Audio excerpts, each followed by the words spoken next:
हरे कृष्णा कृष्णा कृष्णा हरे हरे, हरे राम राम राम हरे हरे।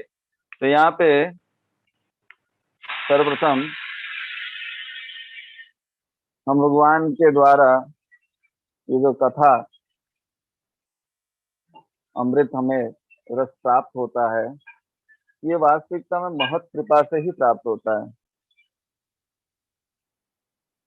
और इस कृपा को प्राप्त करने के लिए श्रोता और वक्ता दोनों का होना जरूरी है। जैसे कि प्रश्न उत्तर यहाँ पे पूछे जा रहे हैं।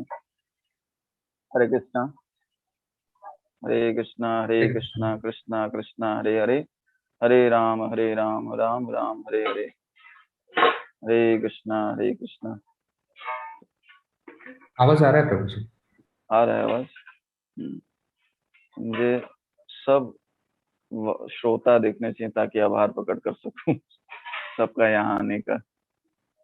34 लोग यहाँ पे हैं, तो मैं प्रयास कर रहा हूँ कि सबको ही दिखे इसमें।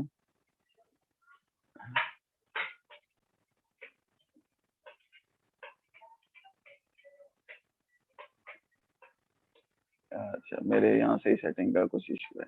ठीक है, चलिए कोई बात नहीं। प्रत्यक्ष रूप में या अप्रत्यक्ष रूप में या संख्याबद्ध होकर जो सब श्रोतागण यहाँ दिख रहे हैं, उन सभी का मैं आभार प्रकट करता हूँ।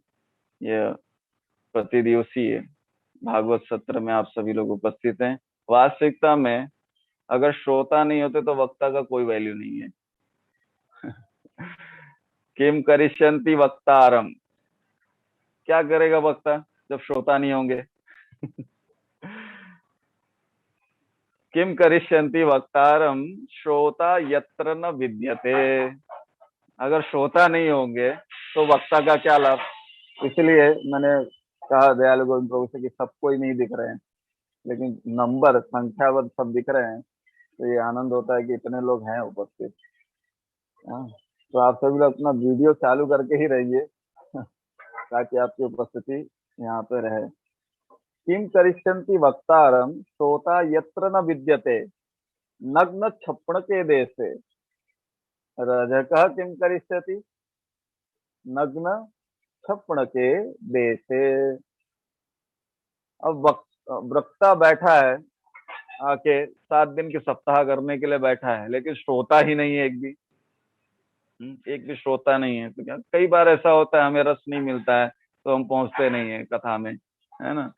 एक बार ऐसे ही बिहार प्रांत में श्रीमद् भागवत कथा का आयोजन किया, और उस भागवत कथा में श्रीमद् राधा गोविंद गोस्वामी महाराज वे प्रवचन कर रहे थे, और प्रवचन वहां पे बहुत लेट तक होता है रात्रि में। तो कथा करते करते करते बहुत समय हो गया। तो बहुत समय होने के कारण एक वृद्ध व्यक्ति वहां बैठा था। वो जब महाराज ने कहा कि किसी का कोई प्रश्न है, तो प्रश्न पूछ रहे थे लोग, प्रश्न पूछते पूछते काफी समय हो गया। तो वृद्ध व्यक्ति ने हाथ उठाया, तो बोले क्या प्रश्न है आपका, बताइए। तो बोले कथा कब बंद होगी? तो वास्तविकता में गांव में क्या प्राय देखा जाता है कि जब कथा इत्यादि होती रहती है, तो जब तक कथा पूरी नहीं हो जाती तब तक कोई उठता नहीं है वहां से। तो वो भी बेचारा बैठा सोचता है कि अब कथा खत्म होगा तो मैं उठ के जाऊंगा घर पे, लेकिन वो कथा प्रश्न उत्तर चलते ही जा रहा है, चलते ही जा रहा है। जैसे यहाँ विदुर जी प्रश्न पूछते जा रहे हैं, और मैत्रेय जी उत्साह पूर्वक इन कथाओं को और प्रेम से कहते जा रहे हैं। तो उसी प्रकार जब रुचि नहीं उत्पन्न होगी तब तक इस कथा का आनंद वास्तविकता में नहीं मिलेगा। तो रुचि उत्पन्न करना बहुत जरूरी है।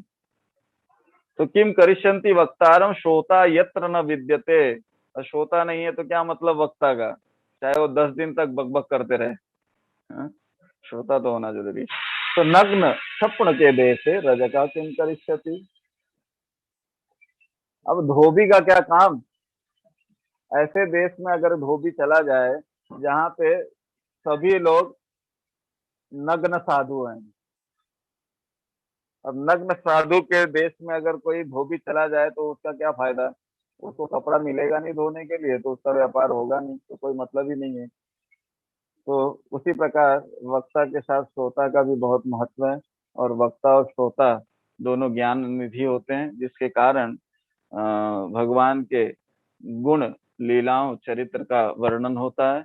और जो अभी हम सुन रहे हैं, श्रवण कर रहे हैं मैत्रेय मुनि और महात्मा विदुर जी के संवाद में, जहाँ पे तृतीय स्कंद के 7वें अध्याय के 21वें श्लोक में वे फिर से मैत्रेय मुनि जी से कहते हैं, महात्मा विदुर, कि कृपया मुझे विस्तार रूप से जो मैं आपने सृष्टि की रचना के विषय में बताया, उनको और विस्तार रूप में बताइए।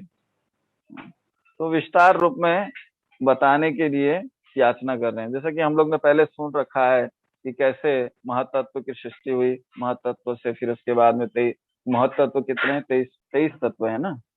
उन 23 तत्वों की रचना की उनके अधिष्ट देवता प्रकट हुए, और उनके बाद में लेकिन क्या हुआ कि इन सब के मुंड जो है, मति जो है भिन्न थी, जिसके कारण दोनों का तालमेल नहीं हो रहा था और सृष्टि आगे विस्तार नहीं कर रही थी, है ना। मुंडे मुंडे मतिर भिन्ना, तो 10 प्रकार के मुंड होते हैं, तो फिर एक साथ मिलता नहीं है, विचार मिलते नहीं है। तो वे प्रार्थना करते हैं भगवान से, देवता लोग प्रार्थना करते हैं कि हे भगवान, आपने हमको सृष्टि कार्य के लिए उत्पन्न किया है, प्रकट किया है, तो आप हमें इतनी शक्ति दीजिए जिसके द्वारा हम आपकी सेवा कर सकें। प्राय इस जगत में जब हमको भेजा जाता है तो हमको इसलिए नहीं भेजा जाता है कि हम इंद्र तृप्ति में लगे रहें, लेकिन वास्तविकता में हमें इसलिए भेजा जाता है ताकि हम मुक्त होकर भगवत धाम जा सके। भगवान सृष्टि की रचना किस लिए करते हैं? इतना सब जो विस्तार रूप से बताया जा रहा है, इसका वास्तविक मूल अर्थ क्या है? किस कारण से उनको क्या जरूरत है? प्रश्न पूछे जाते हैं ना महात्मा विदुर के द्वारा, भगवान क्यों इस सृष्टि की रचना करते हैं, उनको क्या जरूरत है ना। इसके पहले के श्लोकों में आ गई है, चर्चा आ चुका है, जिसमें बताते हैं कि जैसे भगवान बच्चे का उदाहरण दिया जाता है खेलने के लिए, खेलने का उदाहरण दिया जाता है। तो मैं उन सब चीजों को वापस से नहीं लूंगा, लेकिन आप लोग जानते हैं, मैं खाली एक दृष्टि डाल रहा हूँ ताकि आप लोग वापस से रिमाइंड कर सके इस चीज को कि क्या हुआ है पहले। तो यहाँ पर देवता लोग प्रार्थना करते हैं कि हमें आप शक्ति प्रदान कीजिए और शक्ति के द्वारा हम आपकी सेवा कर सकें, और बुद्धि भी दीजिए कि हम कैसे आगे इस सृष्टि का विस्तार कर सकें। तो उसके पहले विदुर जी सारे प्रश्न जो पूछते हैं, उन प्रश्नों का उत्तर देते हुए मैत्रेय जी उनको संतुष्ट करते हैं, और संतुष्ट होकर वे कहते हैं कि भगवान के नाम। और एक प्रश्न और आता है इसमें कि सभी जीव जो है मुक्त है, तो मुक्त होने के बाद भी इस जगत में क्यों दुख भोगता है? जीवात्मा जो है भगवान का अंश होने के नाते वो भी मुक्त है, लेकिन मुक्त होने के बाद भी वो इस जगत में आने के बाद में दुख क्यों भोगता है, और वो क्यों उसको भोगता कहा जाता है? कारण क्या है? तो उसका उत्तर देते हुए कहते हैं कि वास्तविकता में जीव जो है वो नहीं भोगता है। कारण यह है क्योंकि जब हम इस प्रकृति के संबंध में आ जाते हैं तो प्रकृति जो है बद्ध है, और बद्ध होने के कारण, इससे आसक्त होने के कारण हम भी उसका अनुभव करते हैं। जैसे उदाहरण दिया जाता है, चंद्रमा का उदाहरण दिया गया, हाँ? बहुत सारे उदाहरण दिए जाते हैं, 2 उदाहरण दिया जाते हैं, एक स्वप्न का उदाहरण दिया जाता है। किसी को याद है स्वप्न, क्या स्वप्न था? वो प्रभु जी, जिसमें वो कटा हुआ सिर देखता है, अपना ही हाँ कटा हाँ हुआ। हाँ। प्रभुपाद महाराज बहुत सुंदर तात्पर्य में बोलते हैं पहले ही लाइन में कि कोई बच्चा बहुत मस्ती कर रहा था, तो उसके गुरुजी ने क्या किया, उसको डराने के लिए उसको कहा कि मैं तुम्हारे सिर को काट कर ऊपर लटका दूंगा और तुम देखना। तो उस भय से वो उसने मस्ती करना बंद कर दिया। तो स्वप्न में हम क्या देखते हैं? अपना ही सिर कटा हुआ देखते हैं, लेकिन वास्तविकता में वो कटा हुआ होता है क्या? नहीं, लेकिन मन उसमें लगे रहने के कारण हम सोचते हैं कि यार हमारा सिर कट गया है, हाँ? तो इसी प्रकार जीवात्मा जो है इस भौतिक जगत में बद्ध होने के कारण ये सोचता है कि हम क्या है, हम इस प्रकृति ही हैं, और प्रकृति के कारण हम ये दुख को भोगते हैं। लेकिन जब व्यक्ति मुक्त हो जाता, मुक्त अवस्था में आता, तो इन सब चीजों से उसको कोई सरोकार नहीं रह जाता, उसको कोई फर्क नहीं पड़ता कि वो दुख धीरज तत्र न मुह्यति मात्रा स्पर्शा से कौन से शीतोष्ण सुख दुख सदा आगमा पाइनो नित्य शांत चित्त भारत। तब धीर व्यक्ति होता है जब भगवान के नाम गुण लीला श्रवण इत्यादि के द्वारा अपने चित्त को शुद्ध कर लेता है, और जब वो मुक्त हो जाता है भगवान के भक्तों के सानिध्य में जाकर, तब जाकर सभी जो क्लेश हैं उनसे वो मुक्त। अशेष अशेष संक्लेश समम विधत्ते गुणानुवाद श्रवणम मुरारे कुतः पुनस्त शरणारविंद पराग सेवा रतिरात्मलब्धा। तो आगे के अध्याय, पिछले अध्यायों में 7वें अध्याय में ही बहुत ही सुंदर श्लोक आता है जिसमें बताते हैं अशेष संक्लेश समम विदत्ते गुणानुवादा श्रवणम मुरारे। जिस समय समस्त इंद्रियां विषयों से हटकर साक्षी परमात्मा श्री हरि में निश्चल भाव से स्थित हो जाती है, उस समय गाढ़ निद्रा से सोए हुए मनुष्य के समान जीव के राग द्वेष के सारे क्लेश सर्वथा ही नष्ट हो जाते हैं। सारे राग द्वेष जो हैं वो सब नष्ट हो जाते हैं, क्लेश सारे नष्ट होते हैं जब व्यक्ति का मन, हमारा जो मन है भगवान के गुण श्रवण लीला श्रवण में लग जाता है। मुरारी, मूर नाम का राक्षस है, उसको भगवान मारते हैं। हा? इसके लिए उनका नाम क्या पड़ा? मुरारी। तो मुरारी जो है उनके चरणों के श्रवण में जब जब हमारी मति लग जाती है, तब जाकर हम सारे क्लेशों से मुक्त हो जाते हैं। तो यहाँ पे संपूर्ण भौतिक सृष्टि अर्थात महत्त्व की सृष्टि कर लेने के बाद तथा इंद्रियों और इंद्रिय विषयों समेत विराट रूप को प्रकट कर लेने पर परमेश्वर उसके भीतर प्रविष्ट हो गए, वापस से प्रविष्ट हो गए। वो प्रविष्ट होने के कारण वो जागृत हुआ, विराट रूप का प्राकट्य हुआ।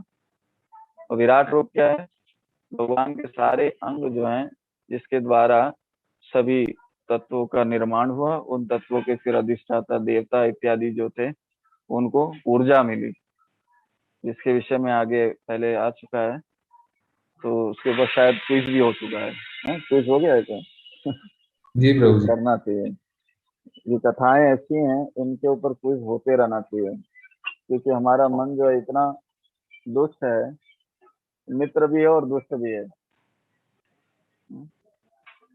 तो ये मित्र भी है और दुष्ट भी। दुष्ट कब है? जब ये भगवान के नामों से दूर जाता है तभी दुष्ट हो जाता है। और मित्र कब होता है? जब ये भगवान के नामों में लगा रहता है।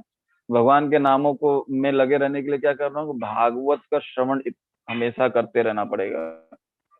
जब भागवत का श्रवण हम करेंगे तो भगवान की गुण लीला इत्यादि, भगवान की शक्ति है ये, भगवान स्वयं साक्षात वांग्मय रूप में भागवत में उपस्थित है।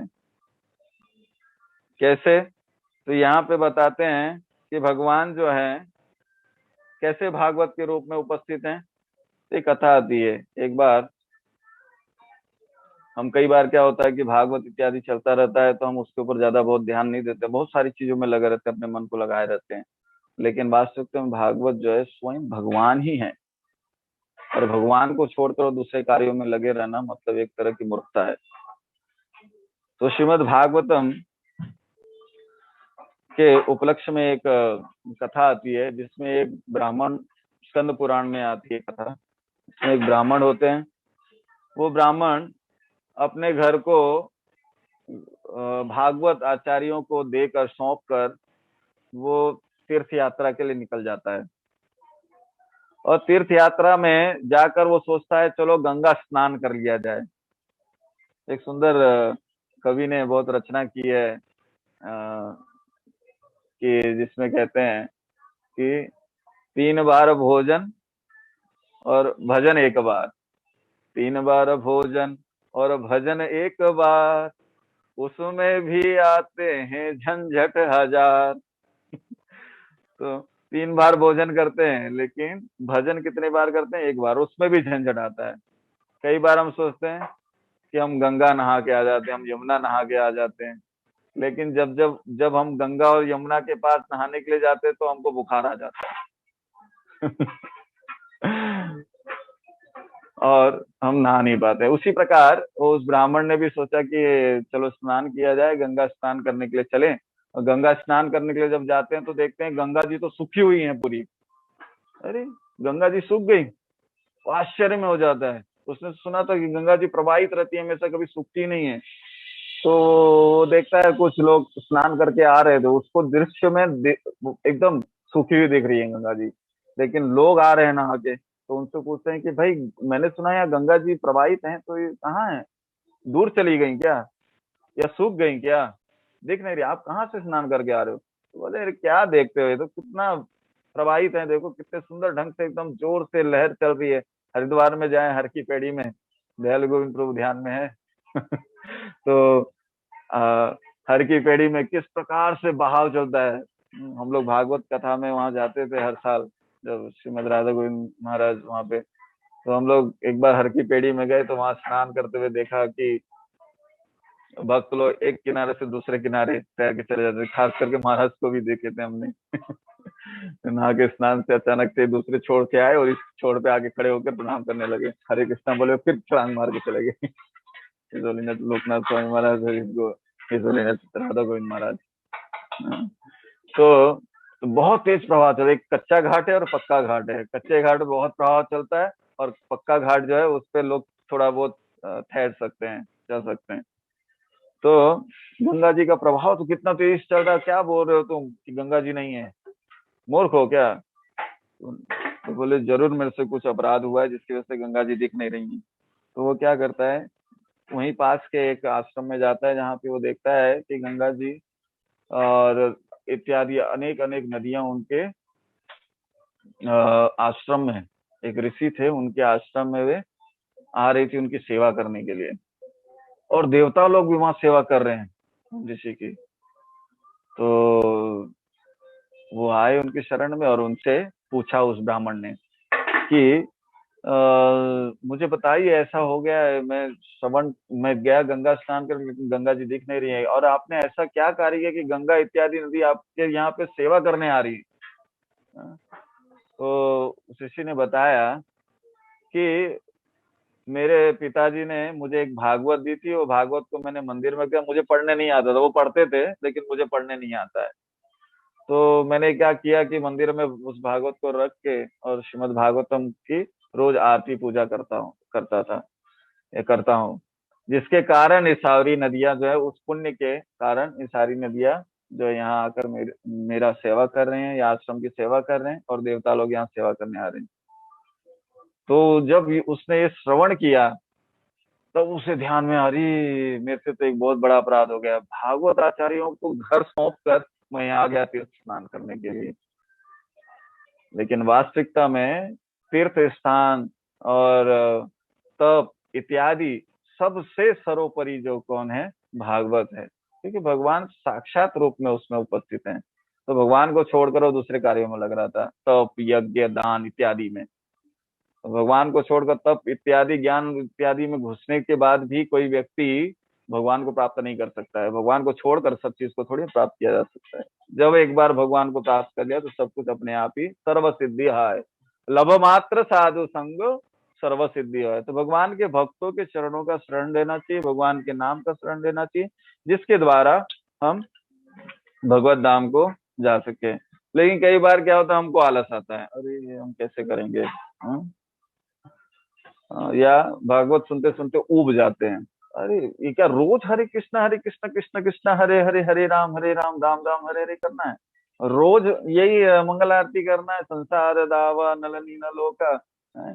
कुछ एंजॉयमेंट होना चाहिए, प्राकृतिक एंजॉयमेंट होना चाहिए। और फिर दूसरी तरफ कहता है, अरे प्रभु जी हमको तो इसमें रस ही नहीं मिल रहा है। रस कैसे मिलेगा? रामचरित्र जे सुनत अघाई, रस विशेष जाना तिन नाही।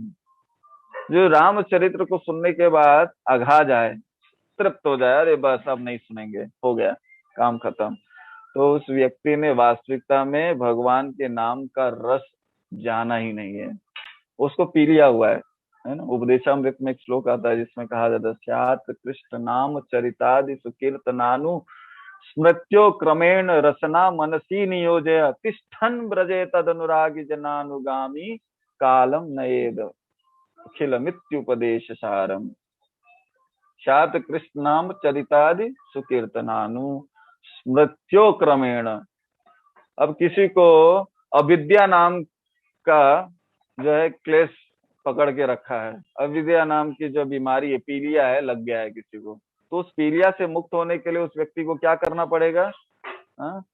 और वो उसे कुछ भी चीज अच्छी नहीं लगती है, न शक्कर न गुड़ न कुछ, कोई भी चीज, पीलिया किसी को व्यक्ति को हो जाता है तो उसे कोई भी चीज मीठी दी जाए तो उसको कड़वा लगता है। लेकिन जब वो लगातार उसको ग्रहण करता है तो उसे उस बीमारी से मुक्ति प्राप्त हो जाती है। वैसे ही भगवान के नाम को, शात कृष्ण नाम चरित आदि, नाम चरित इत्यादि को जो कोई व्यक्ति लगातार क्रमेण मनसी नियोजय, मन से वाणी से इस नाम चरित को लगातार जो व्यक्ति करता रहता है तो उसकी जो ये अविद्या रूपी जो पीलिया है, रोग जो है वो नष्ट हो जाता है, और तब उसे जाकर वास्तविकता में ये जो स्वाद है, हरिनाम रूपी स्वाद जो है वो प्राप्त होता है, उसका अनुभव होने लगता है, उसके पहले नहीं हो सकता है। तो यहाँ पे आगे बताते, कारणार्णव में शयन करता पुरुष अवतार भौतिक सृष्टि में आदि पुरुष कहलाता है, और उसके विराट रूप में जिसमें सारे लोग तथा उसके निवासी रहते हैं, कई कई हजार हाथ पांव होते हैं। भगवान के हजार हाथ है, सहस्त्र शीर्षा पुरुष, पुरुष के सहस्त्र शीर्ष हैं, सहस्त्र शीर्षा पुरुष, सहस्त्राक्ष, सहस्त्र आंखें हैं। पुरुष सूक्त में पहले ही श्लोक में वेदों में पुरुष सूक्त आता है जिसमें देवता इत्यादि भगवान के पुरुष सूक्त करते हैं, सूक्त को गाते हैं। उन सूक्त में पहले ही श्लोक में बताते हैं भगवान के स्वरूप को कि भगवान कैसे हैं। सहस्र शीर्षा पुरुष सहस्राक्ष सहस्रपात सभूमि गुम सर्वत स्पृत्वा त्यतिष्ठ दशांगुलम। भगवान के सहस्त्र हाथ है, सहस्त्र मुख है, सहस्त्र आंख है, सहस्त्र है, सहस्त्र मुख है, सहस्त्राक्ष, सहस्रोक्षुरूभा, सहस्त्राक्ष, सहस्त्र शीर्षा, सहस्त्र पुरुष, सहस्त्राक्ष। तो इस प्रकार अपने शरीर को, उनके शरीर का वर्णन करते हैं। भगवान के स्वरूप क्या है? हजारों हाथ हैं, हजारों मुख हैं। श्रील प्रभुपाद जी इसके तात्पर्य में कहते हैं, तीन पुरुषों के विषय में बताते हैं, कारणोदक्षाय विष्णु, गर्भोदक्षाय विष्णु और शिरोदक्षाय विष्णु के विषय में बताते हैं। शिरोदक्षाय विष्णु से फिर पुरुष, विराट पुरुष की कल्पना की जाती है और फिर उसके बाद विकास किया जाता है, आगे का सृष्टि का विकास। तो ये सृष्टि के विकास के पीछे भगवान की एक महत कृपा है हम पर, क्योंकि जीव जो है सुप्त अवस्था में होता है, जब इस भौतिक जगत में भी आता है तो भी वो सुप्त अवस्था में होता है, वो भूल गया है अपना संबंध भगवान से। जीव जो है मुक्त है, लेकिन वो सिर्फ भूलने के कारण से मिजरी को प्राप्त कर रहा है। ये जो कष्ट है, क्लेश है, इस भौतिक जगत के क्लेश को प्राप्त करता है। क्यों? क्योंकि भगवान के साथ अपने संबंध को भूल गया है, अपने तत्व को भूल गया है, तत्व को भूल गया है। तो भगवान की कृपा से जब इस सृष्टि की रचना की जाती है तो हमें ये अवसर दिया जाता है, बद्ध जीव को भगवत धाम वापस जाने का अवसर दिया जाता है। इसके लिए भगवान इस सृष्टि की रचना करते हैं। तो मेन उद्देश्य क्या है इस सृष्टि की रचना के पीछे? कि विराट सृष्टि जो है बद्ध जीवों को भगवत धाम वापस जाने का अवसर प्रदान करती है, और इसका यही मुख्य उद्देश्य है। नहीं तो भगवान को क्या जरूरत है सृष्टि की रचना करने की? वो शांत बैठे हैं, शांत प्रशांत रूप में, शांत रूप में है, उनको क्या जरूरत है कि इस भौतिक सृष्टि की रचना करें। लेकिन इस सृष्टि की रचना करने के पीछे भगवत कृपा ही है, भगवान की कृपा ही हम पर, हम जीवों पर, जो भगवान के साथ अपने संबंध को भूल गए हैं। हाँ? तो भगवान हमें वापस से एक मौका देते हैं कि हम जिसके द्वारा भगवत धाम वापस जा सके। लेकिन हम मूर्ख इतने हैं कि हम भगवत धाम जाना वापस नहीं चाहते हैं, हम यहीं पे पड़े रहना चाहते हैं। जैसे हाँ, सुप्त अवस्था में है। जैसे एक कथा आती है जिसमें बताया जाता है कि एक बार एक गिद्ध, चिल, ईगल जो है, वो बहुत ही आकाश में उड़ रहे थे और उसी समय उसका गर्भ हो जाता है। गर्भ से 2 अंडे निकलते हैं और वो 2 अंडे जो है चूजों के झुंड में गिरता है जाके, चिकन। तो वो चूजों के झुंड में जाने की वजह से फिर उसके बाद में जो मादा जो चूजा है वो उसके ऊपर बैठकर, हाँ, मुर्गा जो है उस पर बैठकर उसको सेकता है और सेकने के कारण जो है उसमें बच्चा जो है प्रकट निकलता है। तो वो जो बच्चा रहता है विपरीत रूप में रहता है, क्योंकि वो थोड़ी ना चूजा है, वो क्या है, गिद्ध है, ईगल। हाँ? तो तो जब वो चिल का बच्चा जब बाहर निकलता है तो लोग पहले तो डर जाते हैं, अरे ये हम लोग को सबको खा जाएगा बड़ा होगा तो। लेकिन फिर बाद में कुछ लोग को कहने के बाद फिर उसको पाला जाता है, पोसा जाता है। हाँ, थोड़ा वो बड़ा होता है, बड़ा होने के बाद में वो अपने माता पिता से, मतलब जो तथाकथित माता पिता थे, उनको कहता है कि मुझे उड़ने की इच्छा है। हाँ, क्या मैं उड़ूं? तो बोले अरे नहीं नहीं, उड़ेगा तो गिर जाएगा, तुझे लग जाएगा। हाँ, हाँ, और उड़ना नहीं जरा भी, एक बार उड़ा तो गिरा और तेरा सारा शरीर जो है चकनाचूर हो जाएगा, फिर कभी उठ नहीं पाएगा, बैठ नहीं पाएगा। डरा देते हैं, इतना डरा देते हैं कि वो वो सोचता है हाँ भाई मैं चूजा ही हूँ, मैं गिद्ध नहीं हूँ, या मैं पक्षियों का राजा नहीं हूँ। तो एक ब्राह्मण वहां से जा रहा था, एक भक्त या एक बुद्धिमान व्यक्ति वहां से जा रहा था, उसने देखा अरे ये तो चील का बच्चा है और ये क्या चूजों के बीच में रहकर अपने अस्तित्व को ही भूल गया है, सुप्त हो गया है। तो वो सोचता है इसके ऊपर कृपा करनी चाहिए, महत कृपा करनी चाहिए। तो वो जाकर उस चील के बच्चे को कहता है कि भाई तुम चिल हो, तुम चिल के बच्चे, तुम पक्षियों के राजा हो, तुम यहाँ क्यों पड़े हो? हाँ? तो बोलते नहीं नहीं मैं तो चूजा हूँ। नहीं तो बोले तुम्हारा उड़ने का ये है, तुम उड़ना चाहिए तुमको, मैं यहाँ बैठे नहीं रहना चाहिए। बोले नहीं नहीं मैं उड़ूंगा तो गिर जाऊंगा और मैं मर जाऊंगा, या तो मेरे शरीर के टुकड़े हो जाएंगे, हाँ? चोट आ जाएगी। तो बोलते नहीं नहीं ऐसा तो नहीं होना चाहिए। तो एक काम करते हैं, तो उसको उठाते हैं और उठा के पेड़ के ऊपर लेके जाते हैं और वहां से छोड़ देते हैं, या ऊंचाई पे लेके जाते हैं और वहां से छोड़ देते हैं। तो अपने अस्तित्व को भूलने के कारण वो क्या है, उड़ता नहीं है, वो सीधा नीचे गिरता, धाम से जोर से आवाज होती है। फिर बाद में वापस से ट्राई करते हैं कि भाई ये तो 2-3 बार अगर गिराया तो मर ही जाएगा। तो उसको क्या करते हैं, उसको कहते हैं कि देख ऊपर, सूर्य को देख, तू उतने ऊंचाई तक उड़ने का तेरे में साहस्य है। तो उसको जागृत करते हैं, उतने ऊंचाई तक जाने का साहस करते, हाँ तेरे में साहस है या शक्ति है। तो वो गिद्ध जो है वो देखता है ऊपर, और उससे धीरे धीरे करके उसके अंदर जागृति होती है कि हाँ मैं भाई चिल हूँ, मैं चूजा नहीं हूँ। हाँ? जागृति उत्पन्न होती है और धीरे धीरे फिर वो उड़ने का प्रयास करता है, उड़ते उड़ते उड़ते उड़ते ऊपर चला जाता है। तो बोलता है अब वापस नीचे नहीं आना, वही तेरा स्थान है। तो कहने का तात्पर्य यह है, इस कथा से हमको ये समझ में आता है, जैसा देखा गया 2 अंडे के विषय में बताया गया था, एक अंडा जो है वो अच्छी स्थिति में रहता है लेकिन एक चूजे के बीच में रहता है। हाँ, हाँ। तो यहाँ पे कहने का तात्पर्य यह है कि हमारी भी स्थिति ऐसी है, हम वास्तविकता में मुक्त हैं, लेकिन हम यहाँ पे इस भौतिक जगत में आने के बाद में भौतिक जगत के माया के द्वारा 3 गुणों में बद्ध होकर हम अपने अस्तित्व को भूल गए। हमारा अस्तित्व क्या है, स्वरूप क्या है हमारा, जीवेर स्वरूप है कृष्णेर नित्य दास। जीव का स्वरूप है कृष्ण का नित्य दास है। लेकिन हम क्या सोचते हैं, हम मालिक बनने का सोचते हैं और यहाँ पे आते हैं, और जिसके कारण हम बंधन में फंस जाते हैं।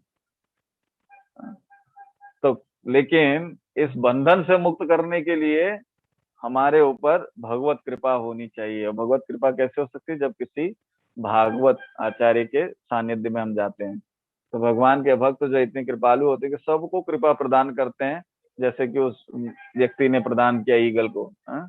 तो वैसे ही प्रदान करते हैं और उसको बताते हैं, नहीं भाई तू यहाँ का जीव नहीं है, तो भगवान का दास है, तो इस प्रकृति में अपनी गलती के कारण आ गया है, अपने कर्मों के कारण आ गया है, तो इससे मुक्त हो और भगवत धाम वापस जा।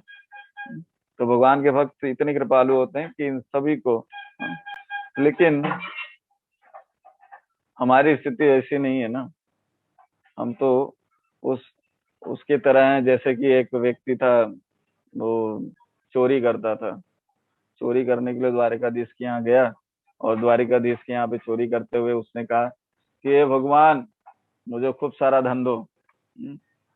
तो जैसे ही ये भगवान खूब सारा धन दो, तो वहां पे एक स्त्री थी, वो प्रणाम कर रही थी, तो प्रणाम करी तो उसके गले का जो हार था उसके हाथ में आ गया, ले लिया। ठीक है। तो और एक पुरुष था, उसने प्रणाम किया उसी के बगल में, तो उसका पर्स निकाल लिया, पिक पॉकेटर था वो। तो उसने ले लिया, तो बोले बहुत अच्छा धंधा जा रहा है, धीरे धीरे बहुत अच्छा धंधा जाने लगा, उसको बहुत पैसा कमा लिया उसने। तो सोचा कि क्यों ना मैं एक स्त्री के साथ में जो मेरे जैसे ही व्यवसाय में लगी हो, उसको मैं अपने संगिनी बना लूं।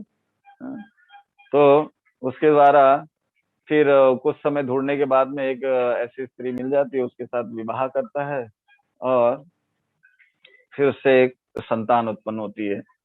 तो ये सोचता है कि ये मेरा बेटा कैसा होगा, क्या हमारे व्यवसाय को आगे बढ़ाएगा कि नहीं बढ़ाएगा। तो जब उसको देखते हैं तो वो अपने एक हाथ को हमेशा बंद किए हुए था। तो बोले यार, इसका तो एक हाथ ही नहीं है। हरे कृष्णा कृष्णा कृष्णा हरे हरे, हरे राम राम राम हरे हरे। हाँ? तो अपने एक हाथ को हमेशा दबाए हुआ था। तो उसने अपनी पत्नी से पूछा कि ये तो लगता है हमारे व्यवसाय को आगे बढ़ाएगा ही। हरे कृष्णा। तो हमारे व्यवसाय को ये बढ़ाएगा नहीं। तो उसके बाद में जब उन लोग सोचते रहते हैं, तो कई लोगों को दिखाते हैं कि भाई इसका हाथ खुल जाए, क्या है, क्यों ऐसा हो गया है। हाँ? हमारे व्यवसाय को आगे बढ़ाएगा नहीं तो हमारी स्थिति क्या होगी, और ये अपना जीवन कैसे चलाएगा। तो एक साइकियाट्रिस्ट के पास जाते हैं, और वहां जाने के बाद उससे पूछते हैं कि इसका ये हाथ जो बंद है, इसको कैसे खोला जाए। तो बहुत दिमाग लगाता है और वो कहता है कि तुम पॉकेट मार हो, तुम भी पॉकेट मार हो, तुम लोग की स्थिति जो है, तुम हाथ से चोरी करते हो, इसके कारण इसकी भी आदत जो है चोरी की होगी ही होगी। तो तो उसको क्या करता है, वो ट्रिक लगाता है, वो बहुत बड़ा गहना जो रहता है उसके सामने रखता है। जैसे ही वो गहना रखता है, तो बच्चा जो है हाथ खोल देता है, और हाथ खोल कर उस गहने को झपट लेता है। तो गहने को झपटने के बाद साथ ही साथ वहां पर एक अंगूठी गिरता है। तो वो अंगूठी गिरता है, तो वो सोच में पड़ जाती है अंगूठी कहाँ से आया इसके हाथ। तो वो अपने हाथ में अंगूठी दबा के रखा था। किसका अंगूठी था? जो उसको जन्म देने वाली जो नर्स थी, उसको नर्स की अंगूठी जो है उसने चुरा लिया था। तो चोर की आदत ऐसी ही होती है, वो हमेशा जो है अपने, कितना भी समझाओ लेकिन उसकी आदत जो है सुधरती नहीं है। लेकिन भगवत भक्त जो होते हैं, वो भगवान के गुणों को श्रवण कर कर अपने जीवन को सुधारने का प्रयास करते हैं, और इस मायाबद्ध जगत को छोड़कर भगवत धाम जाने के लिए उद्यत रहते हैं, उसमें प्रयत्नशील रहते हैं। तो आप सभी से प्रार्थना है कि हरे कृष्णा, दयालु गोविंद प्रभु, हरे कृष्णा कृष्णा कृष्णा हरे हरे, हरे राम राम राम हरे हरे। सिर्फ आप ही एक श्रोता मुझे दिख रहे हैं। तो तो इसी प्रकार कंक्लूजन ये है कि भगवत धाम हमको वापस जाना है, उसके लिए हमको प्रयत्नशील होना है, और भगवान के लीला गुण इत्यादि में अपने आप को लगा के रखना है, जिसके द्वारा हम भगवत धाम जा सकते हैं। और कोई तरीका नहीं है, चाहे कितना भी सोचें, और कोई तरीका नहीं है। हम वास्तविकता में बद्ध अवस्था में हैं यहाँ पे। क्यों? क्योंकि प्रकृति या माया के द्वारा गुणों के संरक्षण में रहने की वजह से हम बद्ध हैं। इन गुणों के कारण, हम गुणों में अपने आप को रचा पचा कर कर हम बद्ध हो गए हैं, नहीं तो वास्तविकता हम बद्ध नहीं है। और इसी के कारण हम जो है दुख सुख इत्यादि को भोगते हैं, या महसूस करते हैं। जैसे एक व्यक्ति था, बहुत बूढ़ा हो गया था, उसके पास बहुत सुंदर घर था, उसमें वो बहुत आसक्त था, वो घर छोड़ नहीं रहा था, वो छोड़ना ही नहीं चाहता था। उसके बच्चे जो हैं बड़े हो गए और उन्होंने उसको बहुत याचना की कि इसको बेच देते हैं, घर बेच के कुछ और व्यवसाय करते हैं। प्राय ऐसा होता है, माँ बाप घर बनाते हैं और बच्चे बेच देते हैं। तो लेकिन माँ बाप जो है बेचना नहीं चाहते हैं, क्योंकि उनकी आसक्ति उसमें लगी रहती है। तो वो भी चाहते थे कि इसको बेच देवे, लेकिन वो बेचना नहीं चाहते, इतना आसक्त था वो गहरे रूप में। तो एक दिन ऐसा हुआ कि एक बच्चा आया उसका, एक बेटा आया उसका, और उसको कहता है कि पापा, वो घर में आग लग गई, जिसमें आप आसक्त थे वो घर में आग लग गई। वो बहुत रोने लगता है, अरे घर में आग लग गया, सब कुछ नष्ट हो गया, इतना दिन से बनाया था सब कुछ वेस्ट हो गया, अब क्या होगा, अब मेरे जिंदगी का क्या होगा। हाँ, ऐसे ही विलाप करने लगा। फिर बाद में थोड़ी देर में फिर वो बच्चा बोलता है, लेकिन मैंने उसको बेच दिया था, आपको बताए बगैर मैंने उस घर को बेच दिया। तो प्रसन्न हो जाता है, अरे वाह, तुमने क्या बड़ा काम किया, अच्छा किया तुमने उस घर को बेच दिया। हाँ? नहीं तो हम लोग को कितना नुकसान हो जाता है। कुछ समय पहले जब वो जल गया ऐसा बताया तो वो दुखी हो जाता है, और दूसरे समय जब वो बोलता है कि अरे मैंने तो उसको बेच दिया, हाँ, तो वो दूसरे का हो गया तो उसका रहा नहीं, तो जिसकी वजह से वो सुखी हो जाता है। फिर दूसरा बच्चा आता है दौड़ते दौड़ते, वो कहता है पापा, लेकिन उसमें क्या हुआ कि वो पेपर में कुछ इश्यू हो गया था, तो एग्रीमेंट हो नहीं पाया। तो एग्रीमेंट हो नहीं पाया जिसकी वजह से वो व्यक्ति जो है अभी तक उसने उसने पैसा नहीं दिया और एग्रीमेंट नहीं हुआ, तो वो घर अभी तक अपना ही है। तो फिर से दुखी हो जाता है, अरे क्या मूर्खता है? तो हमारी स्थिति भी ऐसी है, जब हम इस भौतिक जगत से जुड़े रहते हैं तो हमें सुख, कभी दुख, कभी सुख, इसी प्रकार से हम इस दो सुख, दो दुख के बीच में एक सुख के प्रयत्नशील रहते हैं, एक सुख के प्रति प्रति प्रयत्नशील रहते हैं। तो इन सब चीजों से बाहर निकलने के लिए एकमात्र रास्ता जो है वो भगवान के भक्तों के शरण में जाना, और शरण लेकर भक्ति योग की विधि के द्वारा भगवान को प्राप्त करना, go back to Godhead. Srila Prabhupada ji back to Godhead magazine देकर हम सभी को बैक टू गॉड हेड लेके जाना चाहते हैं। तो आप सभी लोग भगवान के भक्तों से जुड़े रहिए और इसका लाभ उठाते रहिए। प्रतिदिन इसी प्रकार भागवत सत्र में उपस्थित रहकर अपने कर्ण को रसायन प्रदान कीजिए। कर्ण रसायन है ये श्रीमद् भागवतम, औषधि है। एनेक्षी औषधि माया नसीवार लगी, हरि नाम महामंत्र लो तुम मांगी। तो हरि नाम के द्वारा ये जो अविद्या रूपी जो रोग है इससे हम मुक्त हो सकते हैं और भगवत धाम वापस जा सकते हैं। हरे कृष्णा। श्री रूपाद की